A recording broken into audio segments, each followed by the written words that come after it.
अवधूत चिंतन श्री गुरुदेव दत्त श्री स्वामी समर्थ. स्वामी भक्तांनो, आज एक प्रार्थना करा आणि त्या प्रार्थनेतून देवाला आभार माना आणि देवाला ते सांगा जे तुम्हाला हवे आहे. स्वामी माऊलींना आपल्या मनातील प्रत्येक इच्छा सांगण्यासाठी प्रार्थना करा. ती प्रार्थना या प्रकारे करा. स्वामींना म्हणा, या सुंदर दिवसासाठी मी तुमचे आभारी आहे. स्वामी, माझ्या डोक्यावर तुमचा वरदहस्त निरंतर राहू द्या. माझ्या जीवनातील तुमच्या ज्या काही आशीर्वाद रूपी भेटवस्तू आहे त्यासाठी मी तुमचा आभारी आहे. राहायला तुम्ही जे काही घर दिले आहे त्यासाठी मी तुमचा आभारी आहे. देवा, तुमच्याच कृपेने मी आज जे काही अन्न खात आहे त्यासाठीही तुमचे धन्यवाद. आज माझे कुटुंब तुमच्या आशीर्वादामुळे एका सुंदर घरात आहे आणि आनंदी जीवन जगत आहे. चांगले कपडे परिधान करत आहे त्यासाठी देवा पुनश्च धन्यवाद.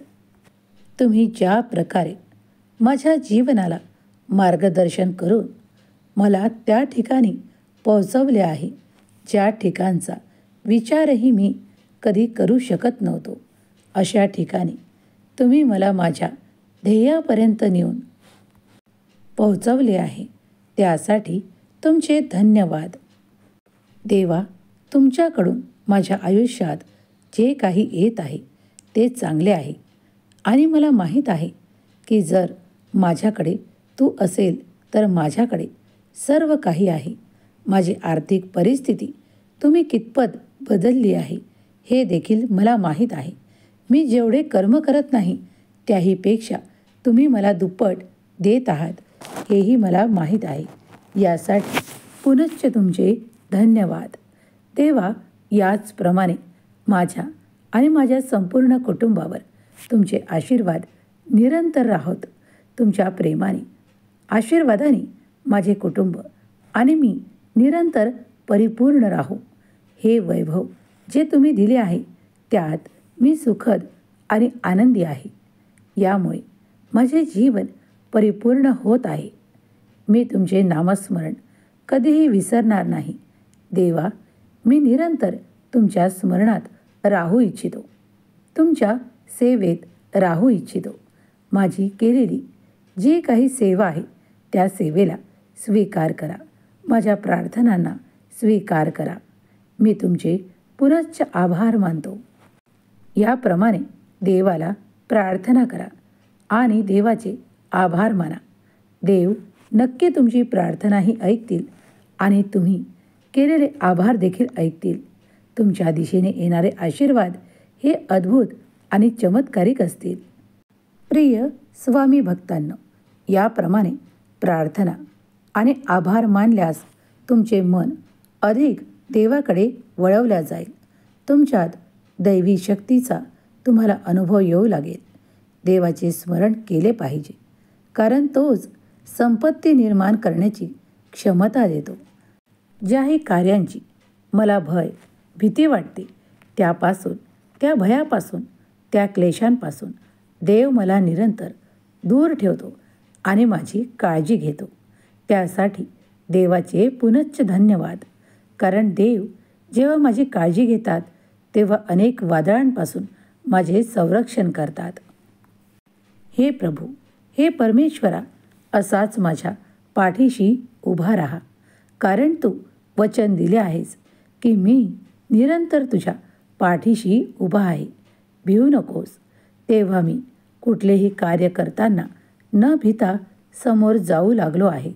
त्यासाठी तू माझ्या सोबत आहे हे मला माहीत आहे. मला आता कसलीही भय, भीती वाटत नाही. माझ्या प्रत्येक कार्यात मी यशस्वी होत आहे.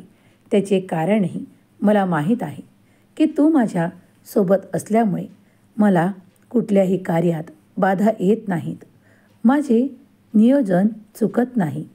माझे निर्णय अचूक ठरतात, कारण देवा तुम्ही माझ्या सोबत आहात हे मी जाणतो. मला तुमचे आशीर्वाद सर्व काही प्राप्त होत आहे. देव म्हणतात, बाळा, तू जर ही प्रार्थना मनोमन करत असशील तर माझे आशीर्वाद तुझ्या मार्गात निरंतर येतील.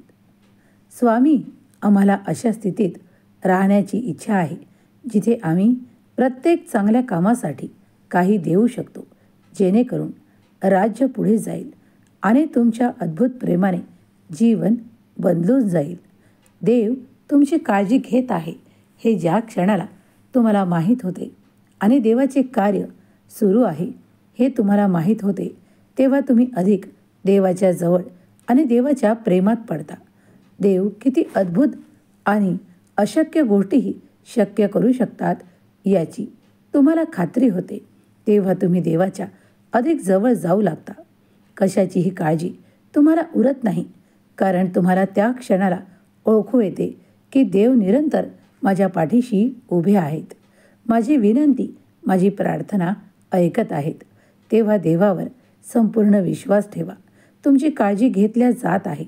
काही गोष्टी तुमच्या मनाच्या विरोधात आज तुम्हाला दिसत असतील तरीही त्या सर्व काही देवावर सोपवून निश्चिंत व्हा, काळजीमुक्त राहा, कारण देव तुमच्या दिशेने वित्त, आशीर्वाद, खूप काही भरभराट पाठवत आहे, जी फक्त तुमच्यासाठी आणि तुमच्यासाठीच असेल. तुमची काळजी घेणारा देव तुमच्या त्या गोष्टींकडेही लक्ष देत आहे की तुम्हाला कोणत्या वेळेस काय आशीर्वाद हवे आहेत. म्हणून विसरू नका की देव तुमची काळजी घेत असताना तुम्हाला काय हवं, काय नको याकडेही लक्ष पुरवत आहे. तुमच्याकडे जर असे काही नाते किंवा असे कार्य असेल जे तुम्हाला त्रासदायक होत आहेत, तेव्हा देवाकडे प्रार्थना करा.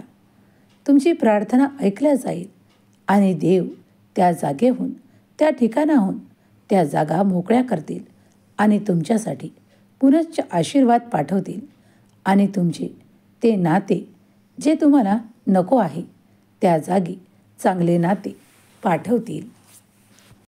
कधीकधी तुमचा विश्वास देखील बसणार नाही, अशा काही गोष्टी तुमच्यासोबत घडू लागतात. ते सर्व काही देव देवाच्या आशीर्वादाने घडवत असतात. म्हणून विश्वास ठेवा, देवाचे अफाट कार्य सुरू आहे. देव तुम्हाला कर्जाच्या या वादळातून बाहेर काढण्यासाठी मार्ग दाखवत आहे आणि तुमच्या आर्थिक अडचणींच्या काळात देवाकडे जी काही मदत मागत आहात ती नक्कीच तुम्हाला केल्या जाईल. देव तुमचे संरक्षण वाढवत आहे आणि तुमच्या आर्थिक बाजू मजबूत करत आहेत. तुमची प्रार्थना ऐकल्या जात आहे. तुमच्या बंद नशिबाचे द्वारही देव उघडत आहे. आशीर्वाद प्राप्त करून घेऊ इच्छिता तर आत्ताच कमेंट्समध्ये हे परमेश्वरा, मी तुझं प्रिय बाळ असे टाईप करायला विसरू नका. स्वामी माऊलीवर तुमचे अत्यंतिक प्रेम असेल, तुम्ही नामस्मरण नियमितपणे करत असाल तर श्री स्वामी समर्थ, जय जय स्वामी समर्थ, हे कृपाळू दयाळू परमेश्वरा माझ्यावर कृपा करा असे टाईप करायला विसरू नका. देव तुमच्या सर्व काही इच्छा पूर्ण करोत. तुम्हाला सुख, समाधान, आरोग्य आणि आनंद देवोत. हीच स्वामी माऊलीचरणी प्रार्थना. केलेली सेवा स्वामीचरणी अर्पण करते. श्री स्वामी समर्थ, जय जय स्वामी समर्थ.